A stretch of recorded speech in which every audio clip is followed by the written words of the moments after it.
There's a moment, and I don't think I'm the only one who remembers it this way, where the whole room just stopped. Not the kind of stopped where people freeze because they're scared. The kind of stopped where everyone collectively realizes they're watching something that doesn't fit inside any category they were given. Something that doesn't have a name yet. Something the universe hasn't bothered to label because it assumed it would never happen. That kind of stopped.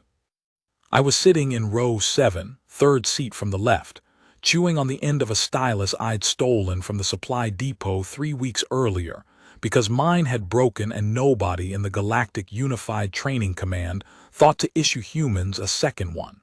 Small thing. Petty, even. But that's the thing about being the newest species admitted to the Galactic Accord. You get the leftovers. You get the desks in the back. You get the one stylus. You get Instructor Verksal. Let me back up.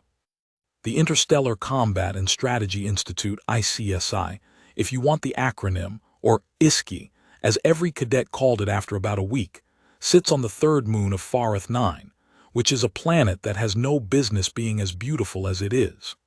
Farith 9 is a gas giant, mostly hydrogen and methane and something that smells, according to our Vrelian classmates, like concentrated morning, whatever that means. But the third moon, Farith 9c, officially, or Ceylan as the older species called it, is this pale blue-white rock that catches the light of twin stars at an angle that makes everything look like it's perpetually just before dawn. The institute itself had been carved directly into the moon's upper crust. Not built, carved. Thousands of years before humanity had figured out writing, some ancient engineering consortium had decided this moon was structurally perfect for a military academy, and they'd hollowed it out from the inside, running corridors and chambers and drill fields through the rock itself. The walls weren't stone exactly. They'd been treated with some kind of crystalline polymer that made them faintly luminescent. So even in the depths of the facility, everything had this soft, sourceless glow, like the walls themselves were breathing. I'd never seen anything like it when I first arrived. I'd grown up in the mining settlements on Kepler 442b, one of the early human colony worlds, sparse, windy, the kind of place where the cafeteria is also the medical bay, is also the meeting room, and somehow none of those functions work quite right. I'd gone through standard military prep at the Regional Training Center in New Canberra, passed the aptitude evaluations, scored in the top 2% on tactical reasoning, top 1% on stress tolerance, and then been forwarded, along with 63 other humans, to the Galactic Unified Training Command for processing. The GUTC had sent us a 17-page welcome document. Page 1 through 4 were administrative forms. Page 5 was a map of Ceylan. Pages 6 through 9 were medical warnings about Ceylan's atmosphere, which humans could breathe but which tended to make us slightly drowsy at lower elevations and slightly euphoric at higher ones, a combination that GUTC apparently found concerning enough to dedicate 4 pages to. Pages 10 through 16 were a list of prohibited behaviors, prohibited items, prohibited phrases, and prohibited emotional expressions that the Accord considered culturally offensive to one species or another. Page 17 was a single sentence. Humans are reminded that their admission to ICSI is conditional and subject to review at any session boundary. Conditional, subject to review. We'd arrived knowing we were on probation before we'd even walked through the door. There were 42 species represented in the first-year cohort, 42 different shapes of biology, 42 different approaches to the basic question of what a body is for, 42 different answers to what ready for combat looks like. I'm not going to try to describe all of them because, honestly, I'd need another document just for that. But some of them I got to know well enough in those first weeks that I should at least give you a sense. The Vrelians were tall, maybe 2.5 meters on average, slender, with 4 upper limbs that they used interchangeably for manipulation and locomotion. Their skin changed color with their emotional state, which they'd told us was involuntary, and which made playing cards with them either incredibly easy or incredibly complicated, depending on whether you knew what the colors meant. There were 12 Vrelians in our cohort. They'd been coming to ICSI for 6 generations. The Dureth were short, dense, and covered in a natural armor plating that looked like overlapping tiles of dark bone. They didn't talk much. When they did talk, it was usually to point out something that was about to go wrong before it went wrong. 3 of them sat near the front of every class and took notes that, I was told by a third-party source, were more comprehensive than the official ICSI transcripts. The Myrath were, okay, I'll just say it, they were beautiful in a way that made humans feel like we'd been assembled in a hurry. Long, graceful, bioluminescent along the spine, with a triple voice box that let them harmonize with themselves when they spoke. They were also, as I would learn, absolutely ruthless competitors who treated every evaluation as a personal affront to their bloodline. I respected them enormously. And then there were the humans, 64 of us out of the several hundred in the cohort. Soft-bodied, medium-sized, bilaterally symmetrical, unremarkable by galactic standards in almost every measurable way. We'd been admitted 2 years earlier than anyone expected, on the recommendation of a GUTC assessment committee that had apparently noted, in clinical language, that human stress tolerance data was statistically anomalous and warranted observation in a structured training environment. Statistically anomalous.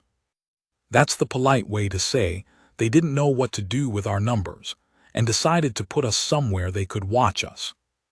Advanced Tactical Philosophy was a third-tier course, meaning it wasn't required until second year, but first years could petition to sit in. I'd petitioned.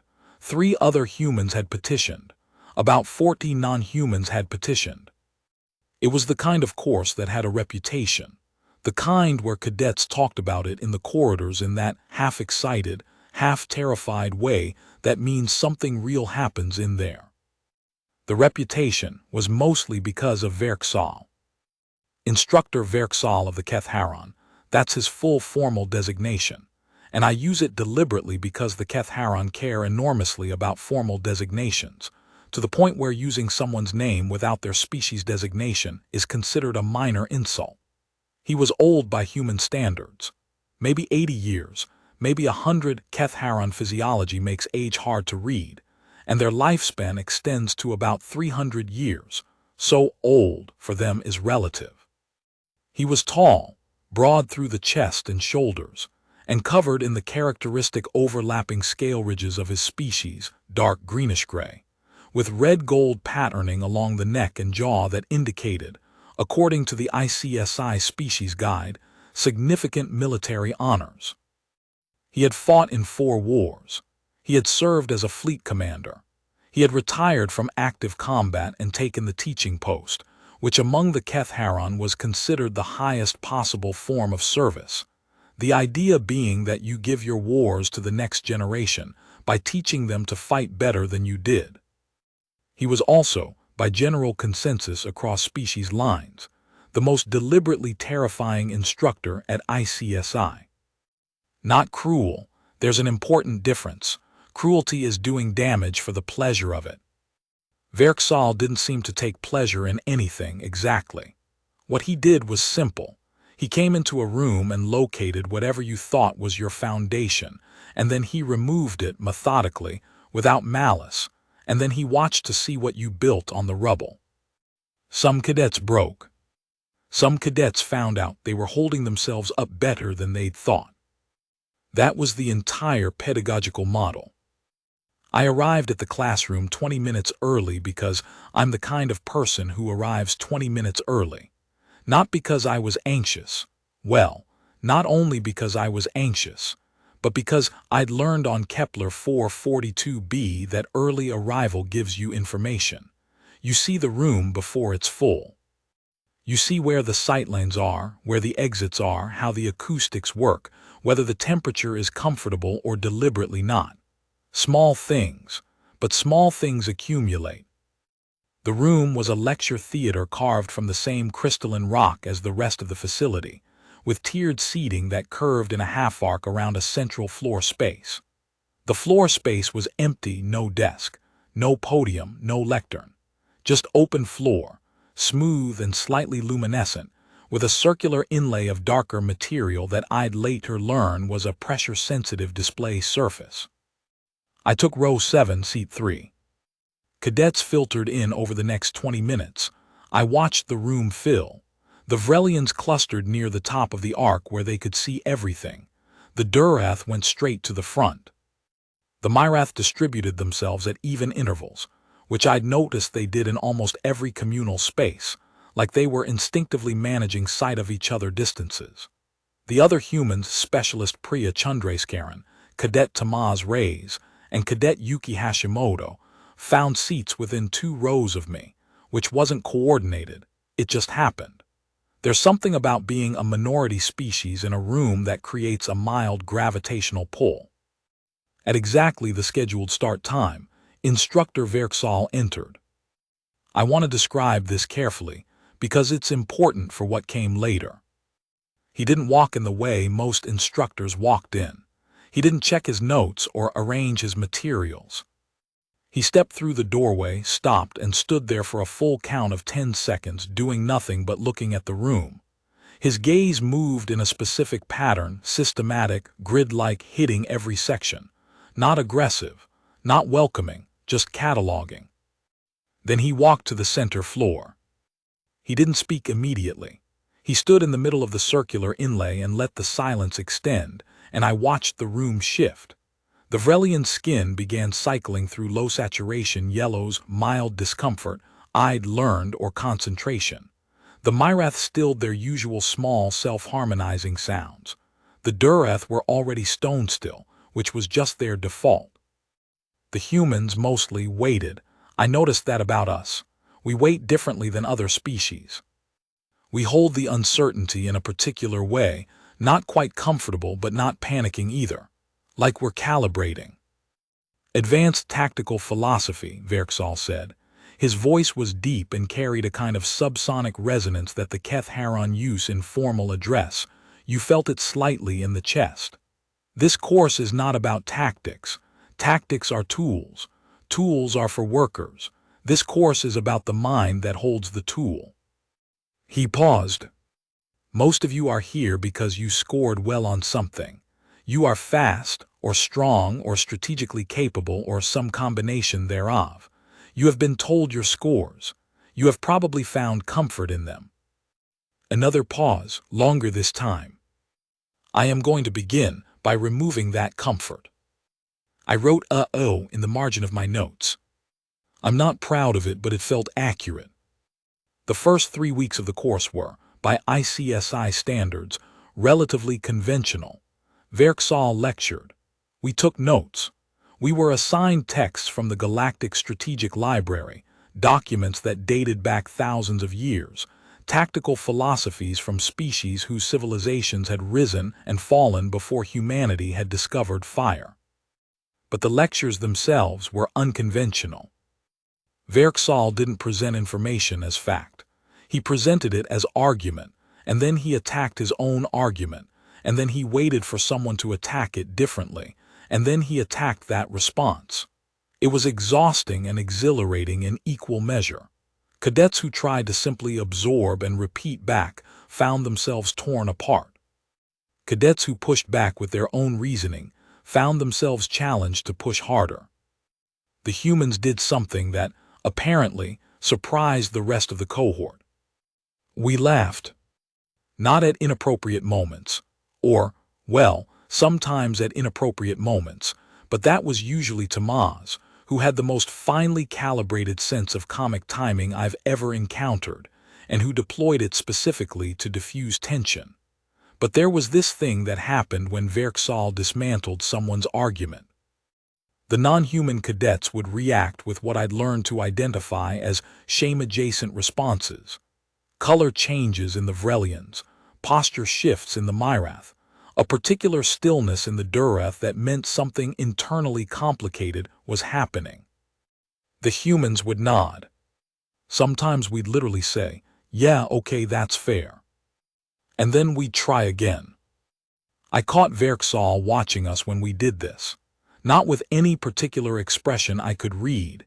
His face wasn't configured for the kind of expressions I'd learned to interpret, but there was a quality of attention there that felt different from how he watched the other species, like he was filing something.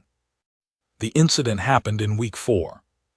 I need to walk through it carefully because there's a version of the story, the version that went around the Accord communications networks for months afterward, the version that got human cadets looked at differently in corridors, the version that is mostly accurate but misses some things. And then there's the version I actually watched from row 7, seat 3. I'll give you the second one. Week 4, Advanced Tactical Philosophy, which met on the 2nd and 4th rest period days in the ICSI calendar. Not ideal scheduling, but Verksal had apparently requested the timing deliberately, on the grounds that evaluating cadets when they were slightly tired gave more accurate performance data. I'd gotten about 4 hours of sleep the night before. Not because of the course. I'd been up late helping Priya debug a navigation simulation she was running for her primary track course, because that's what friends do, even when they should be sleeping. So I walked into that room carrying 4 hours and 2 cups of whatever the ICSI cafeteria served that passed for coffee, and a low-grade headache that had been threatening since about 0300. I took my usual seat.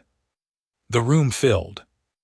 Verksal entered at exactly the scheduled time and went through his cataloging pause, and then stood in the center. "Today," he said, "we will discuss breaking points." He let that land. Every strategic entity, soldier, commander, species, has breaking points. The study of tactical philosophy is, in large part, the study of those points. Where they are, how to find them, how to use them against an opponent, and a pause, how to ensure your own are not findable. He began to lecture. I took notes. My head still hurt. About 20 minutes in, he stopped mid-sentence. He was looking at the Vrelian cadet in the upper section, a young one, designation Evrelton, who had been performing inconsistently all term, brilliant on written evaluations, visibly struggling in the live discussion format. "Evrelton," Verksal said, "repeat back the last thing I said." Evrelton's skin flashed white, pure, sharp white, which meant sudden distress, and then cycled rapidly through 3 or 4 colors before settling on a muted green. "You said that breaking points are individual and cannot be generalized across." "Wrong," Verksal said, flat, no inflection. Evrelton's color cycled again. The distinction between physiological breaking points and strategic." "Wrong," Verksal said again. There was a quality to the second wrong that was different from the first. The first had been correction. The second was something else. It was, and I'm choosing this word carefully, targeted. Evrelton went white again and stayed white.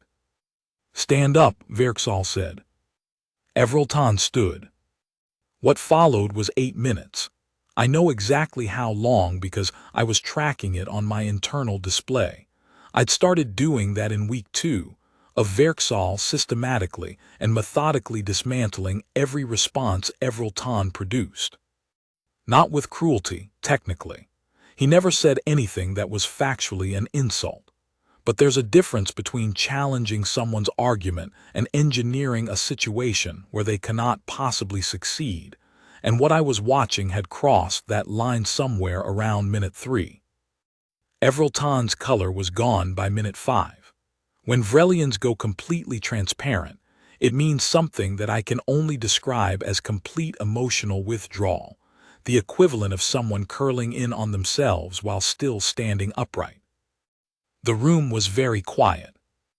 This, I would later learn from a Vrelian classmate, was partly a species-specific response. The public nature of the breakdown carried a social weight in Vrelian culture that I didn't fully understand yet. For Evrelton to go transparent in front of the cohort was not just distressing. It was, by their cultural framework, something that would take considerable time to recover from. I didn't know all that at the time. What I knew was what I could see. A person in significant distress. An instructor who had the power to stop it and wasn't stopping it. And a room full of cadets who were doing the galactic equivalent of looking at their shoes. I need to be honest with you about what happened inside my head in those next few seconds. It was not a tactical calculation. I want to be clear about that because the version of events that circulated later framed it as some kind of strategic move. Humans playing the long game. Humans demonstrating psychological superiority. Humans once again doing the unexpected thing on purpose that makes us hard to read. It wasn't that. It was simpler and more annoying than that. It was just that somewhere between minute 5 and minute 8, while I was sitting in row 7 with my 4 hours of sleep and my headache and my stolen stylus, something in me, I don't know what to call it, the thing that makes you stand up when you're supposed to stay seated, the thing that has no strategic value and doesn't care, that thing decided it was done watching. I raised my hand. In ICSI protocol, you do not raise your hand during an active instructional exchange. It's considered an interruption. It's the kind of thing that draws attention to you when you probably don't want attention. I raised my hand and held it there. Verksal did not stop immediately. He finished his current sentence, something about the relationship between information processing capacity and tactical durability, and then he turned and looked at me. His gaze landed on my raised hand. He looked at it for a long moment. Then he looked at my face.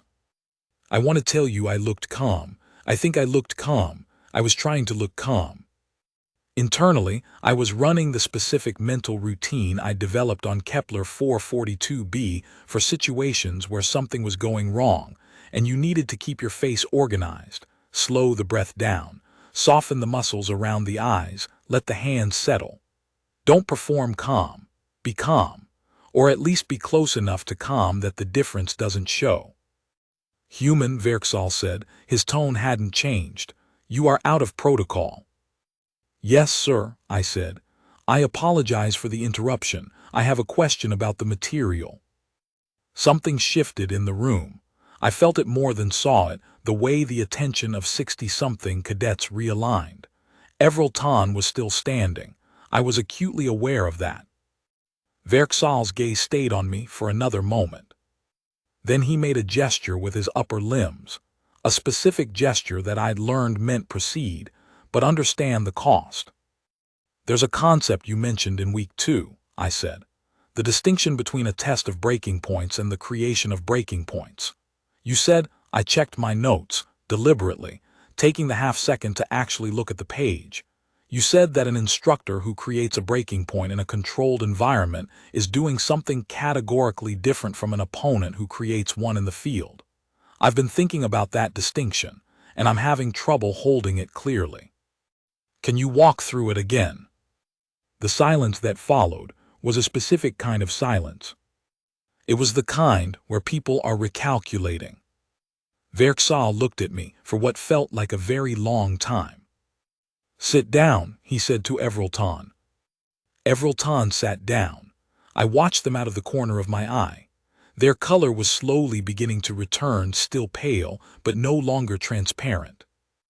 Verksal walked to the center of the room, which he did when he was about to engage with something he found genuinely interesting. I'd noticed that pattern early. The distinction, he said, and his voice had shifted fractionally in the direction of something that might, in a different species, have been called rye, is in fact the central problem of this course. He began to explain it. He explained it for 20 minutes. It was the best 20 minutes of instruction I received at ICSI in the entire first year, and I say that having had some very good instruction. After class, Priya caught up with me in the corridor. That was, she started and then stopped and then tried again. I don't know what that was. A question, I said. It was not just a question, specialist. I thought about arguing. I decided not to. No, I said, it wasn't just a question. She walked beside me for a moment without saying anything. The corridor curved ahead of us, and through a viewing panel set into the wall, Farith 9 was visible, vast, swirling with color, completely indifferent to anything happening on its third moon. He noticed, she said quietly. Verksal, he noticed what you were doing. I know, I said. Is that okay? I thought about that for a while. I think, I said finally, that it might be the point. I didn't know at the time how right that was. What I didn't know, what none of us knew, sitting in that crystalline room on that pale blue-white moon, was that Verksal had been watching the human cohort since the day we arrived. Not casually, not incidentally. Watching, evaluating, running assessments that weren't on any official ICSI rubric, asking questions that weren't in any standardized evaluation form. What does a human do when they're not supposed to do anything? What does a human do when the cost of acting is visible and certain? What does a human do when staying quiet is the safe choice?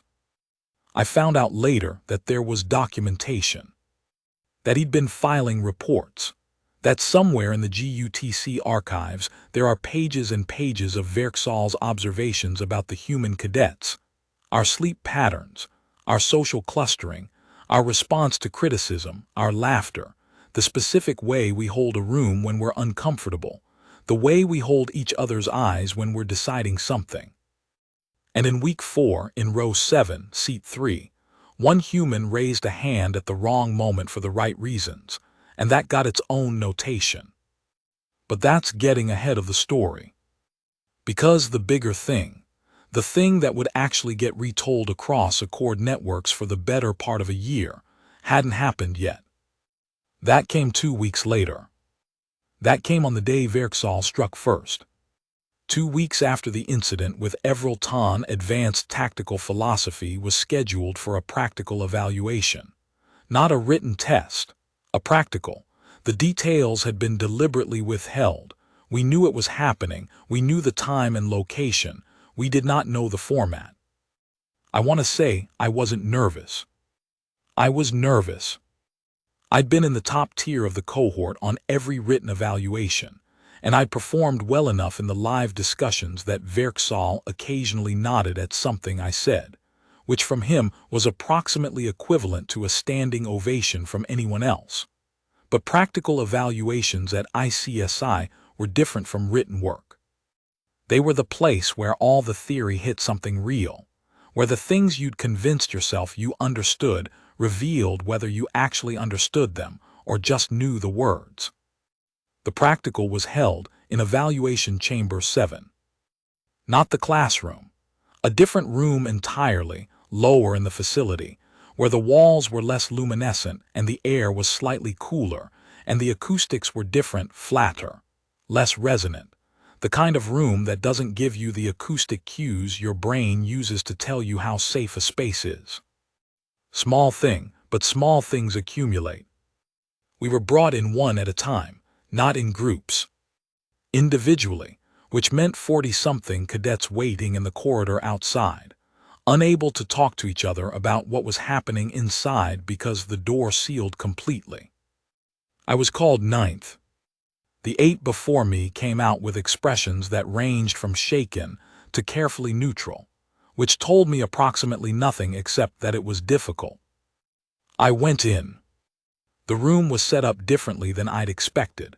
No seating, just the floor open, the same smooth, luminescent material with a diameter of maybe 15 meters.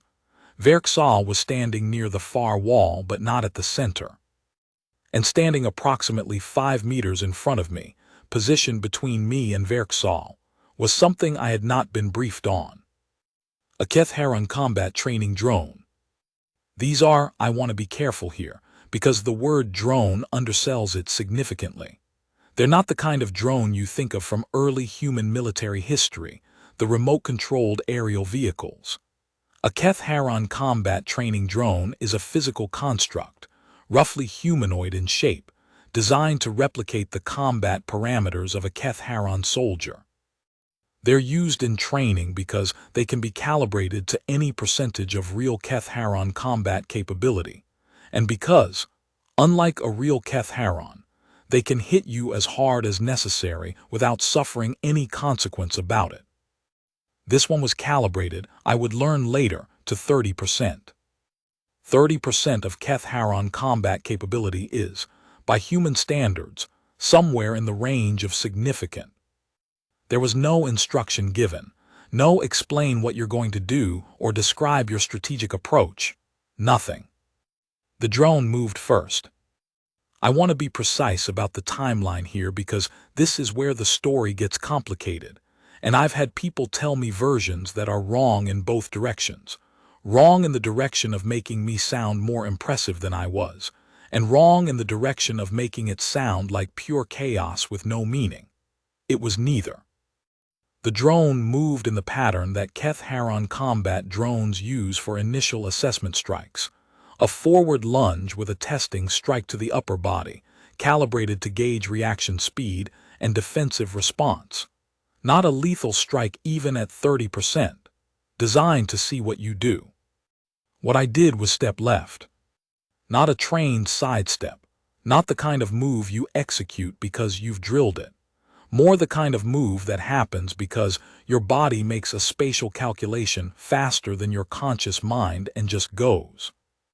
I'd been in enough physical situations in my life, not combat, but the particular kind of physical chaos that comes with growing up in a mining settlement, where industrial accidents are a constant background concern, and you spend your childhood learning what things going wrong in space feels like. That my body had its own library of responses to sudden kinetic events. I stepped left. The drone strike passed close enough that I felt the air displacement. I was, for approximately 1 second, calm in a way that I can only describe as post-surprise calm. The few seconds after something startles you when the adrenaline hasn't fully hit yet, and your brain is operating on a kind of crystalline clarity. I looked at Verksal. He was watching me, completely still. I said, "Has class started?" I know how it sounds. In the retelling it sounds like wit, like nerve, like some kind of calculated psychological gambit. I've had people at 4 different installations ask me to explain the strategy behind it, and I've had to keep explaining that there was no strategy.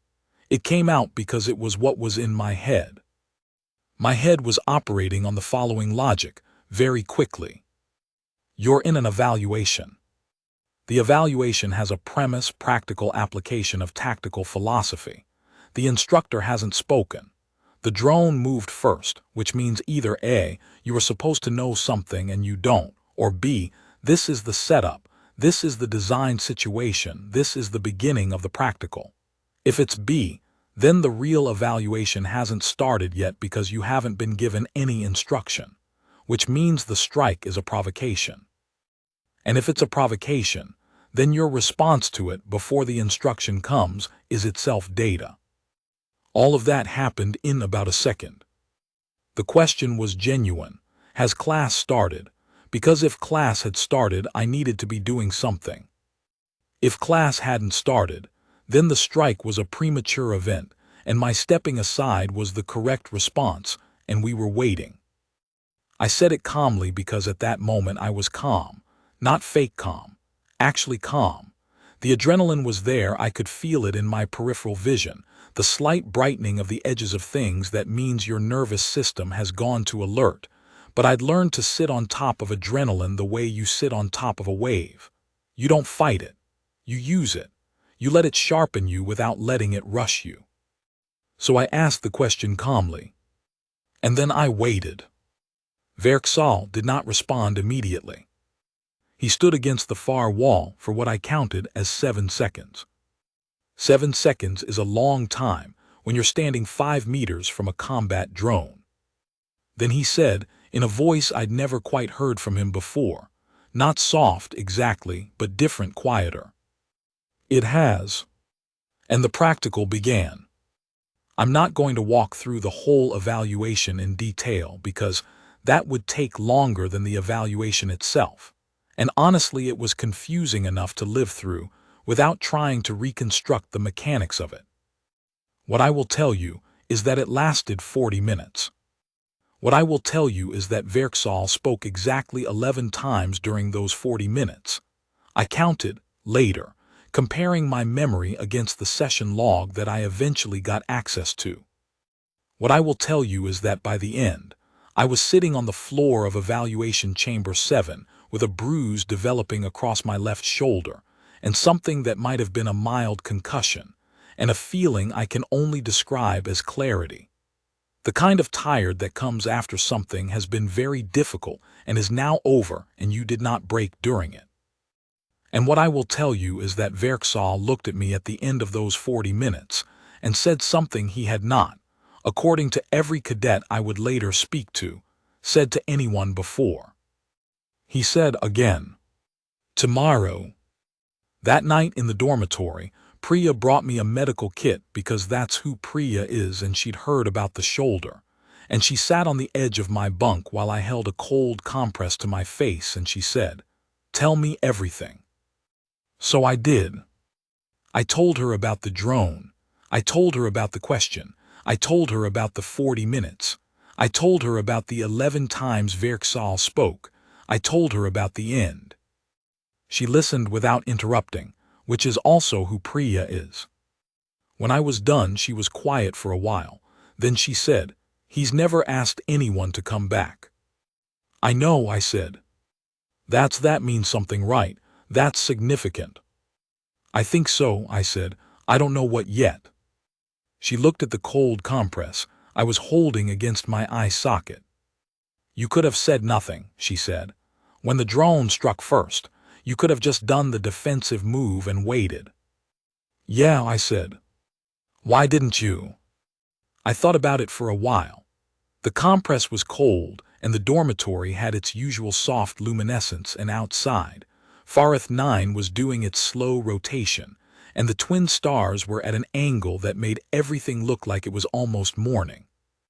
"Because if you don't ask the question," I said finally, "you're assuming you know the answer, and I didn't know the answer." She nodded slowly.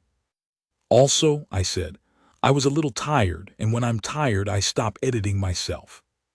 She laughed, I laughed, which made my shoulder hurt. We sat there for a while, not talking, and outside the pale blue-white rock turned slowly in the light of 2 stars that had been burning long before humanity had learned to look up and wonder what they were.